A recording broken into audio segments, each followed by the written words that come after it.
So we're here today because, thank you so much for having us, because it's really important that our voices are heard. Our community, Kelly and I actually have degenerative disabilities which are considered as life-limiting conditions. Oh, sorry, and Robin also, who comes under the dying category.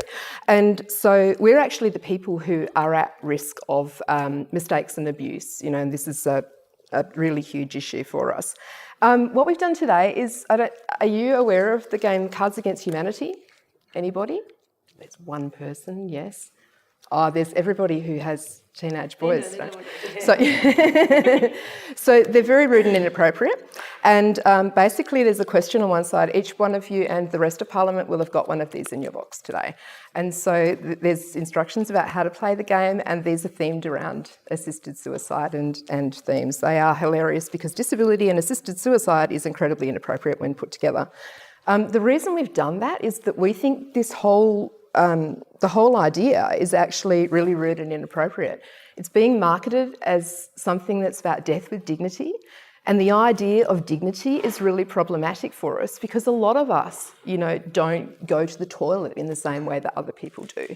And it's not something about us being less dignified. When you look at the laws, the Oregon, about the Oregon assisted suicide issues, the doctors actually cite that the top five reasons of those using the Oregon assisted suicide law relate to fear and fear of disability. There's loss of autonomy, which is 91%, being less able to engage in activities, which is 89%, a loss of dignity, which is 81%, a loss of bodily functions, 50%, and a feeling of being a burden, which is 40%.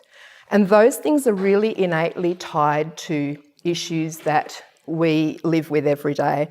For example, feelings of being a burden. We don't have support, care and support. Half of all disabled people in this country actually live in poverty. That's our statistics.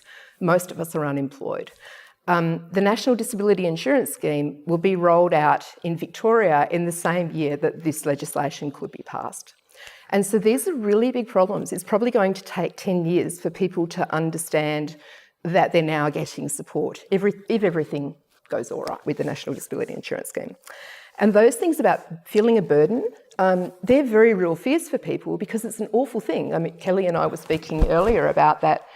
We won't necessarily ask somebody to go and get a drink from the fridge because you have the look of resignation in your kids' eyes because they're really, really tired, And so those sort of issues are something that impact on us, not because they're our issues or disability issues, they're around external issues and policy issues. The things around the fear of loss of autonomy, being less able to engage in activities and loss of dignity. Has anyone seen the movie Me Before You? It's all the same people who know about Cards Against Humanity, which is really worrying.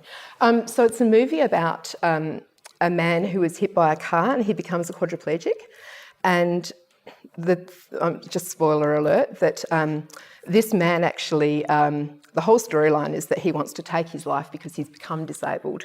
And the support worker falls in love with him, and the happy ending is that he goes off and kills himself at Dignitas, and the young woman inherits all his money. And so for us, there's that real prevailing narrative that disabled people, being disabled is a fate worse than death. We protested that movie around the world. We're a national collective of people. Not Dead Yet, Life's Worth Living and Trip Army are three national groups. And so we protested this movie. And because we're funny, I had a tin that said, "Send me to a Swiss suicide clinic," just as a prop. And on the way, I'd shaken the tin and said, can you kill me because I'm disabled? I want to go to a Swiss suicide clinic. And out of the 80 or so people that we asked, nobody said no. Nobody said, "Are you okay?" Nobody said, "Do you need a hand?" And I was thinking, gee, how interesting is that? Because I'm quite lightly disabled. I have a condition called limb-girdle muscular dystrophy, which is degenerative and life-limiting. But I'm 50 years old and, I have a family and I have a job and I have a full life. So it was really interesting to me that nobody said no, There's those issues around the narrative that our lives are tragedies is a really, really big issue for us. And they're the things that I don't think non-disabled people know. I think Jax is talking about Jerica Boland, who was a young woman who was a 14-year-old girl. There was publicly published information about her family story and her grandmother saying she's a very unselfish little girl for making the decision to die at 14. And that was so she wouldn't be a burden on her family anymore. There was, the normal reaction to a 14-year-old suicidal child would be that we would help them. And instead there was a GoFundMe and a prom. You've heard about this, there was a fundraiser for the last dance, and this young woman was taken off her ventilator. And so these sort of issues, I don't think are issues that have come to light for people who are ventilator-assisted quadriplegics, for example. So they're the things that we know about, community attitudes, the level of people who, women who don't go to jail after killing their children. There's a disproportionate number of women who kill their children. And you might have heard about them, but you probably haven't connected with them. The two autistic and deaf twins who died when the father gassed the family. The father was being left by the mother, and it was a domestic violence type of situation. But immediately the response on social media was, well, it's a mercy killing.